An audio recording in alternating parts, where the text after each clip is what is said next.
Hello Army sports car racing fans. You'll be pleased to know that today is not a video on the Ferrari, but something that's been a secret. The Army sports car racing team / British Army Motorsport's best kept secret, some would say. For today we are going to be talking about, well, a car that has been demanded to have its own sort of series, its own episode if you will, and it is this. Yes, the Ford Sierra, owned by Major Mark Saunders. So we're going to have a little catch up with him, and we're going to get to tell you all about what has been an absolute showstopper here at the AutoSport International Show. Enjoy.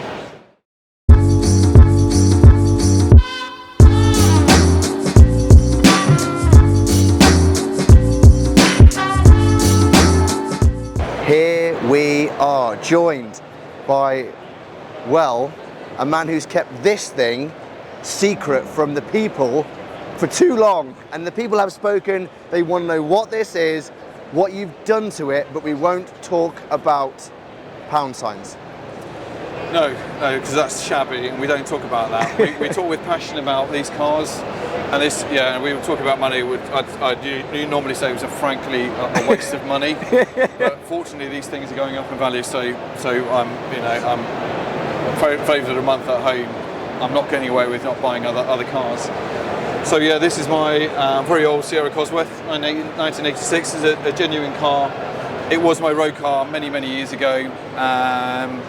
And I realised I was driving like a lunatic. I was rallying at the time. I had lots of other toys, TVRs and things like that, and motorcycles. And I did a couple of track days in Sierra Cosworths that belonged to friends of mine. And I loved it, and it was less stressful than some of the rallying things I was doing on the British Rally Championship. So I got into one of these, and it's been a slippery downward financial slope ever since. However, that being said, of all the cars this weekend within our stand, not to mention the Ferrari is here, this has been an absolute showstopper.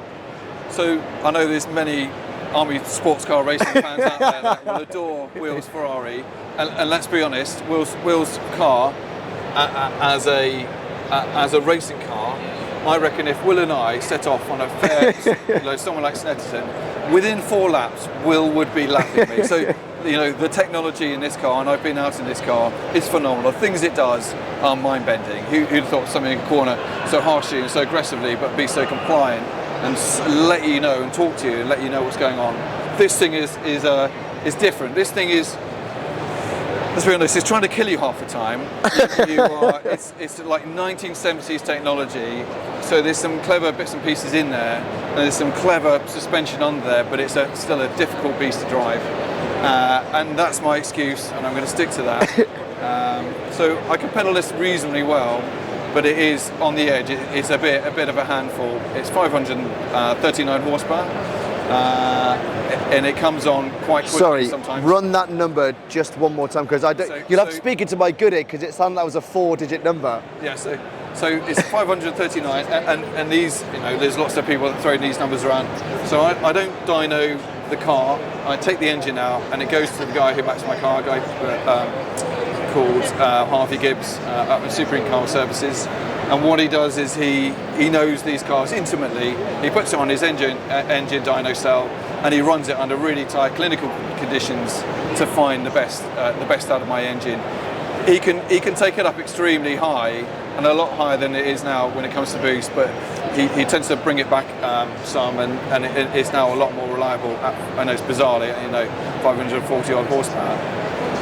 The gearbox makes it very enjoyable to drive. It's a Quaife QBE 69G, so quite an expensive gearbox. Mike Quaife is a good friend of mine and did me a great deal on it. It's phenomenal. And this one is the only one in the world that's on paddle shifts, thanks to another system called from Geartronics. And so you'll see the pedals on the steering wheel. I'm sure we'll show you that in a minute. And that makes it very easy to drive, easy-ish. But you can pull the gears, and instead of even the sequential gear lever was very quick, this thing would now change gears in about 20 milliseconds. It's also very clever coming back down the box now, because it auto blips the throttle for me, which makes it quite an enjoyable thing to drive. It's still a beast though. Well, Let's start with the front. Let's go to the front, because it's been there will be no doubt a lot of photos on Instagram, social media of this engine bay, and as you can see, it is, well, it's immaculate. It's here for a show. It's at a show for a reason. So lots of people think I spent lots and lots of hours polishing this, but actually, you know, the reality is, when the bonnet's down, any of the air that goes through it is either filtered by the air filter, or it goes through a radiator and an intercooler, and therefore hardly any dirt gets into the engine bay. There's an under tray that goes all the way back, so nothing really gets sucked up, and the bonnet's got so many holes in it through the standard Sierra Cosworth vents, but also there's additional holes that allow all the heat from here. So you've got the cold side of the engine and the hot side of the engine. The hot side is biblically hot most of the time. There's a white ceramic coating from Zerkotech on there, and the whole of that turbo, it glows enough to melt the aluminium that usually coats it. So it will melt metal. So it's all about getting the heat out the car without doing as much damage as possible. There's lots of carbon fibre on here, and a lot of it comes from one of our sponsors, Race to the Finish. Like I've used Formula One engine covers to deflect some of the heat down and underneath the car, because relatively speaking, they're relatively cheap components to buy, and I can, because I'm an engineer, I can make things fit for purpose, and it's relatively cheap, so it keeps all the heat away and it fires it back down underneath the car, preferably keeping it inside the exhaust, and it exits both sides of the car, usually in the form of quite big flames when you change the gears. So it's a standard RS400 engine, 8 injectors, big grey Bosch injectors, throw buckets of fuel in it, and it goes through a fairly big turbo. The turbo itself is, you know, the standard car would have a Garrett T4 on there, which was very much 90 horsepower to sort of 550 in the space of a couple of hundred RPM, barely controllable. The new sort of GT series of turbos allow the turbo to spool up really quickly, but it allows you to modulate the power really well. You can slide it on the boost, which is not something I could ever do through lack of talent, as well as the quickness of the T4. So, you know, it's pretty good, and it's been really reliable. I use a really high quality, very expensive oil called XP6, and which is a Joe Gibbs oil, recommended to me by people who build some very serious touring car engines. And it's been completely reliable. Oil pressure is always maintained regardless of how hot the turbo is running. So it's been really good. It is absolutely beautiful. So we've discussed the engine, and now I think it was the sequential gearbox. I think that's what we need to go and have a little look about and talk about. But unfortunately, there seems to be some sort of gathering of our colleagues here. But we'll go on this side here. We'll go on the passenger side. So let's so talk to us about the interior of this car, because this is as you can see inside, everyone. This is wild. This is not a standard interior Cosworth. So the gearbox basically sits underneath, still in the same transmission tunnel. It's a 6-speed sequential Quaife gearbox. They rate it to 750, but I know from speaking to those guys who work at Quaife, they test it to 1,000 horsepower. So it's been supremely reliable. After 2 seasons of racing with it, I took it back to Quaife. They pulled it apart for about 4 inches, realised that they could still see the machine marks on that gearbox, immediately put it back together, because it just doesn't seem to be wearing out, even though it gets quite a lot of death from the powerful engine on the front. And as I said, I've gone over to paddle shift, mainly because I like tinkering with things and like engineering, and I just wanted to be the first one to do it. And so I've gone that way, and you can see in the back of the car there's an air pump, a pneumatic high pressure air pump, and what that does is through this the black line that comes at the top of it, it sends air forwards to a pressure vessel called an accumulator, which holds like a gas bottle, holds some pressure, which then fires onto this thing here, which is a valve block, and that controls 3 things. It controls the actuator going backwards, pulling a gear, actuator going forwards, dropping you down a gear, and also a throttle blipper. So as you drop it down into a gear, it expands the throttle cable and it revs the engine to match the gears, and match the engine speed on the way down. Goodness. So it's a really clever system.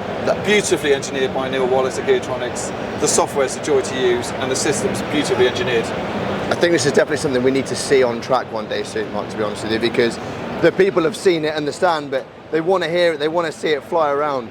But moving on to carbon fibre, you were not joking. There's carbon fibre in the doors, carbon fibre parts.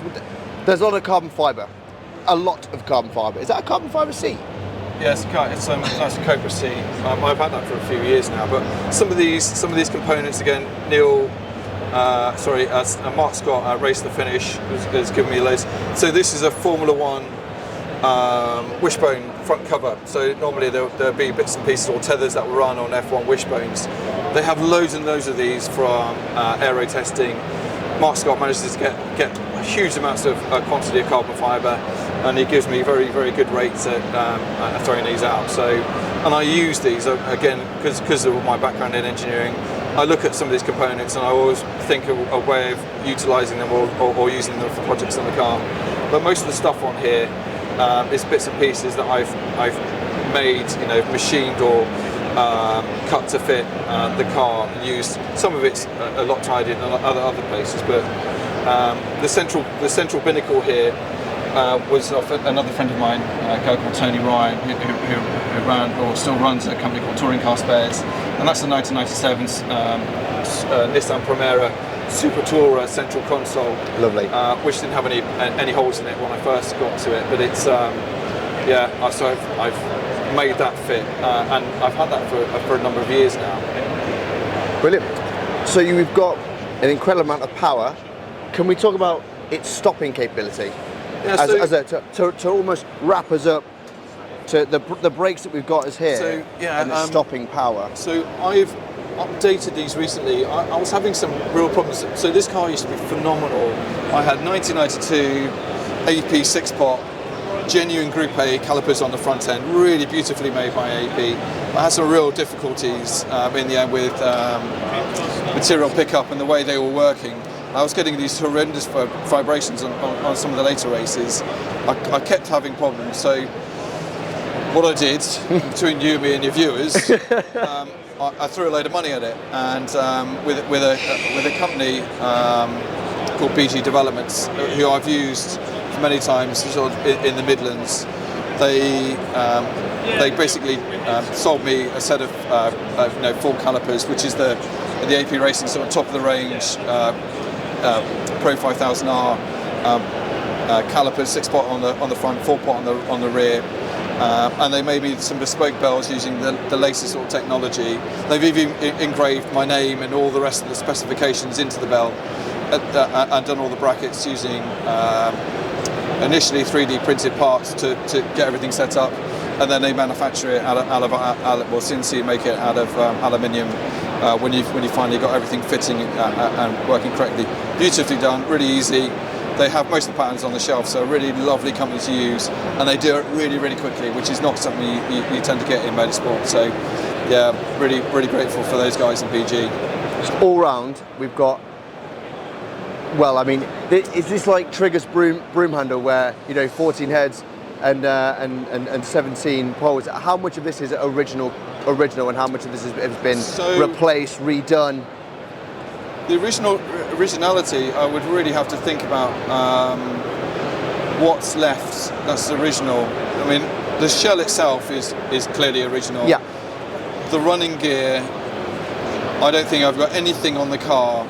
The whole back end of it, and I don't know if you can get underneath it without any decent light. The whole back end of it is a Group A thing, so magnesium arms, there's quantum shock absorbers. Was a guy who used to work in Formula One. Again, someone recommended them to me that was very successful in Club and Racing. They're wonderfully put together, absolutely, the quality of the components is there. The downside to it is it's still a 1970s design in a 1986 sort of body, so mechanical grip is questionable at the best of times. In the Armed Forces Race Challenge, we have to run List 1B tyres, so that's a sort of treaded road legal tyres when this thing really needs very, very wide slicks to get up to temperature. So, But the back end's pretty impressive. It's got a Ford 9-inch diff, which is it's the thing that can take the power. Runs really well. Both the gearbox and the differential are cooled. The gearbox has got a mechanical pump in there from Quaife, which operates all the time. The diff has got its own cooling system, which triggers when it starts getting warm, about 80-90 degrees, or I can control it from a switch on the dashboard, and that's mechanically pumped around. So. Wow. So basically, the shell is all that remains. Is all that remains. Yeah, But I suppose final question: are we going to see this car on the track in 2024? I hope so. I'm hoping to shake it down. There's a few bits and pieces I've got to calibrate. So I'm hoping to take it to Donington when the team do their selection day or the test day later on in the year. I live quite close to Snetterton, so hopefully I'm going to get out with the sister car to this. Is another 3-door Cosworth, and we'll muck around. We're planning on doing hopefully some PR events at some point this year. And with both these cars and a good friend of mine get quite close together, we're quite competitive, but we also respect each other enough to get quite close. And some of the pictures that were taken last time we went out together were epic. Both of us sliding cars at Silverstone, looking really close, looking like we're racing, but we're driving 80%, compared to what these things can do. So, fingers crossed, we should see it out. Hopefully see some flames spitting out of that exhaust. But well, thank you very much, Mark, for your time. It's an absolute pleasure, and I think, as I say, this has been an absolute show-stopping favourite. It's had plenty of comments, and that must make you feel good. It does, and the funny thing is, I tend to approach the young people that look at it to say, do you know what this is? Because the old boys here have always got they've seen Sierra Cosworth, and there's a huge fan base for these cars. It always fascinates me how many people are drawn to Sierra Cosworths. Everyone's got their story. That someone in their family's owned it, their grandfather had one, or someone knew one that was stolen because they were very thievable back in the 80s and 90s. So there's everyone's sort of got a story about Sierra Cosworth.